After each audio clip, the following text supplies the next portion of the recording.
we're delivering this letter to Senator Bennet, to Senator Bennet's representatives, and I just wanted to read it.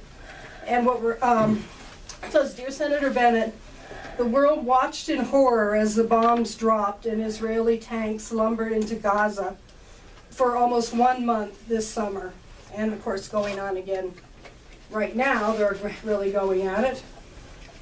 Civilian targets caught in the hostilities included hospitals, UN school shelters, Gaza's only power plant, and young boys playing on a beach. As the casualty count mounted for the Palestinian people, 75 to 80% of them estimated to be civilians, many of us wondered just exactly what Israel and the U.S. were trying to accomplish in Gaza. The response certainly seems to be a disproportionate one to the provocation of rocket fire from Hamas and other radical groups locked into the Gaza Strip. These differences could easily be addressed by less lethal means, such as good faith negotiations, to end the blockade on Gaza. Our group, the Middle East Peace Project, advocates for human rights for both Israelis and Palestinians. We are very distressed that so many civilians and children have died in Israel's repeated assaults on the Gaza Strip. We are concerned that war crimes have been committed and that the U.S., as the main supplier of weapons to Israel, is also implicated in these crimes. We are calling on you, Senator Bennet, and the U.S. Congress to implement an arms embargo to Israel in conjunction with Amnesty International USA and human rights groups worldwide. We urge the U.S. government to suspend transfers of munitions, weapons, crowd control devices, and military training to Israel. Many of the military tactics used by all parties in the conflict violate international humanitarian and human rights law. To help stop these human rights violations, the U.S. must do its part. U.S. policy already prohibits the provision of weapons where there is a credible expectation that they may be used in grave human rights violations.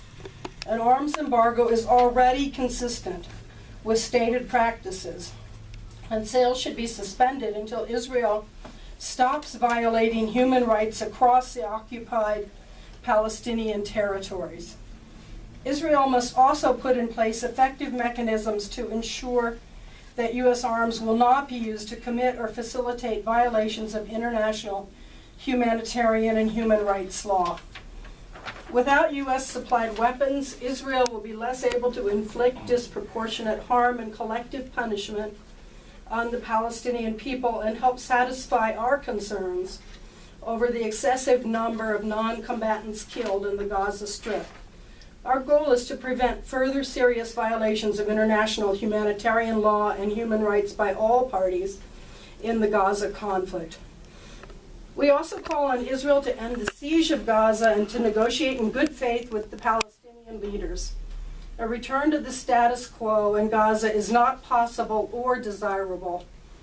Gazans must be free to travel in and out of the region, fish in their coastal waters, and buy and sell goods as any nation would expect.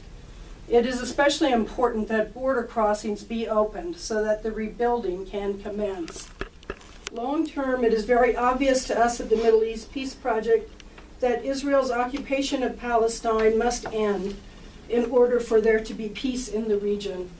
The U.S. always siding with Israel and defending the occupation is not helpful for peace. It is also not correct that Israel is entitled to defend themselves from rocket attacks, because Israel is actually an occupying power in that region. They are responsible for ensuring the safety of the occupied people under international law. In summary, we are seeking an immediate arms embargo against Israel, as well as an end to the siege of Gaza and good faith negotiations to end the occupation. Thank you for your consideration. Good. So, we'll go ahead and hand that to you, Annie. Okay. Good. I would like to add that perhaps it's appropriate to mention that voters and the voting constituency is keeping tabs on who does vote for appropriating our tax dollars to go to pay for bombs to kill people and spy on them. And that's, as voters, people will remember that when they go to the voting booth and they have a selection between Bennett's name and someone else. Okay. There are those of us who've spent our last 20 or 30 years examining international law objectively as how it applies historically all over the world and in Israel and Palestine.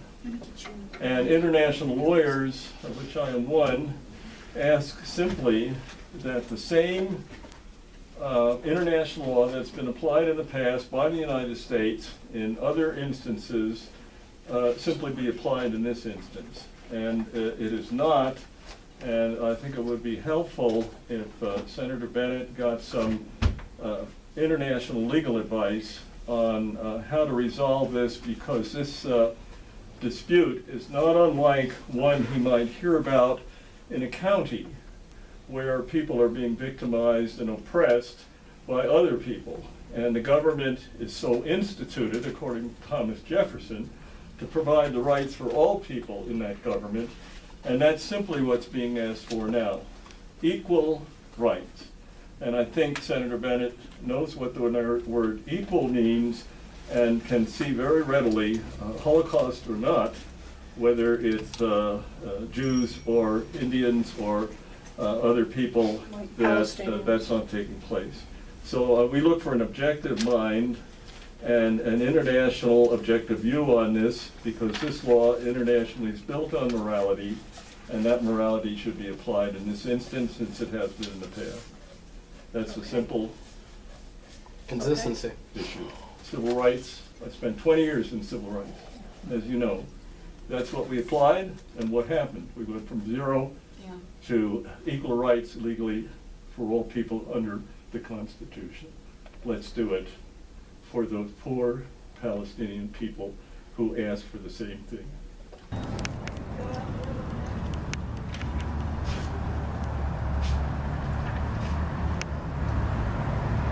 You know, they say Hamas is the terrorist, but really a lot of the brutality used by the Israeli army is terrorism, state-sanctioned terrorism, in my opinion.